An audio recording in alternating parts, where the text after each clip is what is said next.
ខ្ញុំមកបង្ហាញមុខម្ហូបថ្មីទៀតហើយពីរបៀបបំពងសាច់ជ្រូកជាមួយនឹងទឹកត្រីកោះកុងហើយនេះបាយដំណើបយើងនេះចំហុយឆ្អិនហើយបាយដំណើបយើងតោះទៅមើលពីរបៀបធ្វើទាំងអស់គ្នាបងប្អូនដើម្បីទទួលបានវីដេអូថ្មីៗសូមចុច Subscribe រួចរូបកណ្ដឹងរួចជ្រើសរើសយក All ដើម្បីបានវីដេអូថ្មីពីយើងខ្ញុំបងប្អូនសាច់ជ្រូកយើងចំនួន7ខាំណានេះម្សៅបំពងយើងមានណានេះម្សៅបំពងយើងកាឌីយើងនេះខ្ទឹមសយើងឥឡូវយើងមើលទឹក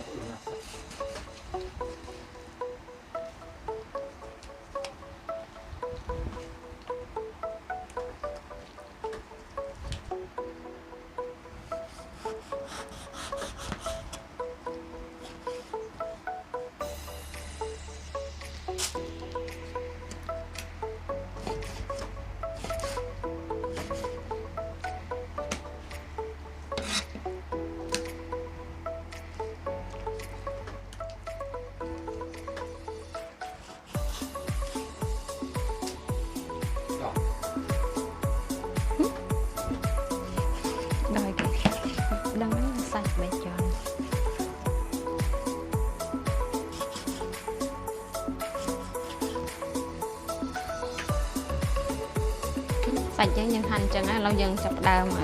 ដំតែញ៉ាំ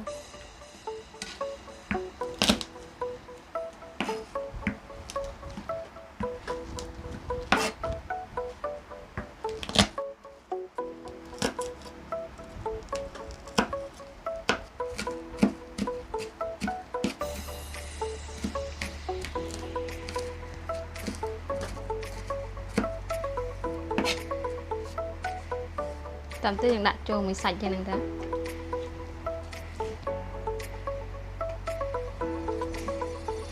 នេះយើងដាក់ម្សៅយើងនឹងច្បល់ទៅបំពងយ៉ាងនេះ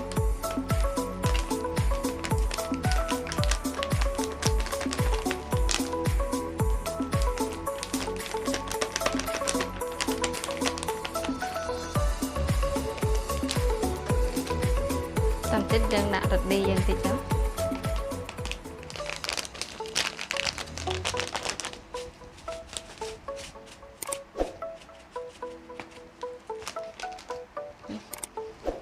ចាប់ដាំច្បល់ចូលគ្នា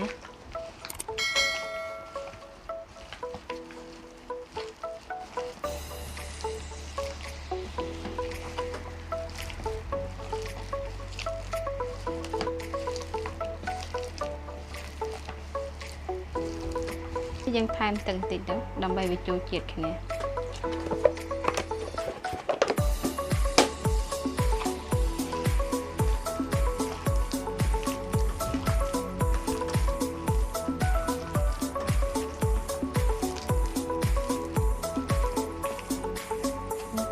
ដាក់ម្សៅនោះថែមតិចទៀតទៅឲ្យស្រួយល្អ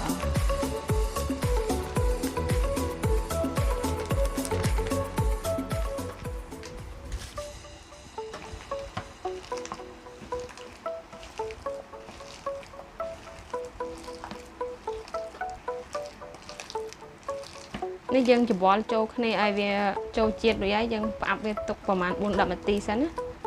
រួចចាំយើងយកទៅបំពងនេះម្ទេសនិងខ្ទឹមយើងប៉ុណ្ណឹងបងប្អូនឥឡូវយើងបុកធ្វើទឹកជ្រលក់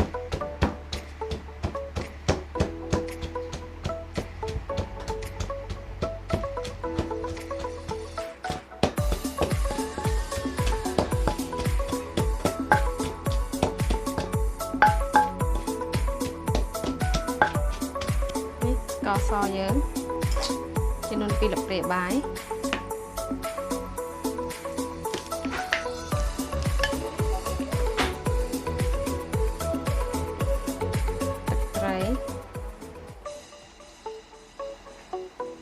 ตะไคร้จะนวนใบหลับเปรียบาย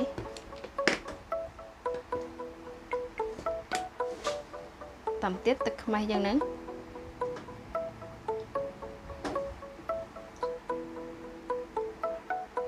ตึกไม่จะนวนปีดับเปรียบบาย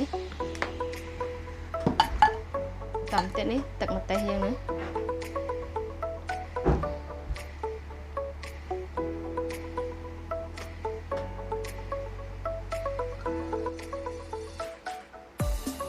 ตำเตะยังจะนวนปีดับเปรียบบายตำมาเตี้ยbị chen dán cả lát trong một bề bài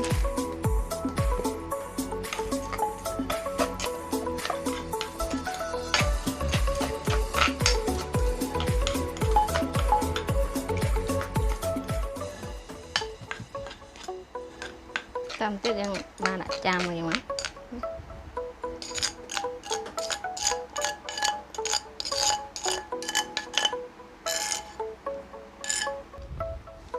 chặt lanh đó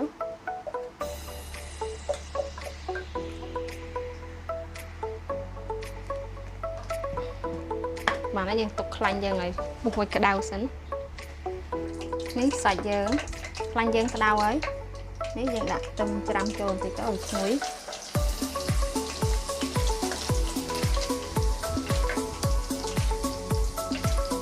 tầm cáiยังđặtใส่ยังเจอ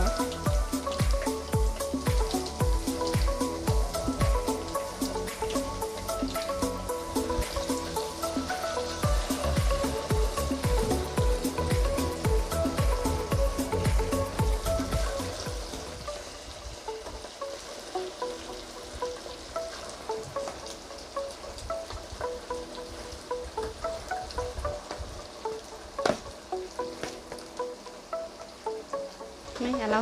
ใส่ขนมปองยังเป็นนักบ้านได้บางคนอย่างบัดเพลิงบ้านเนี่ยกระรวยấyกระหอมเป็นนักบ้านนะ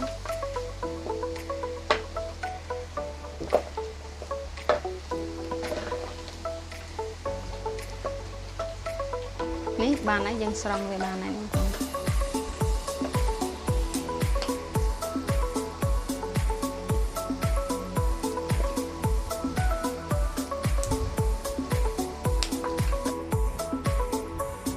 อย่างดักไปรอกคลายกันได้ตำเตี้ยอย่างดักจานอย่างมั้ง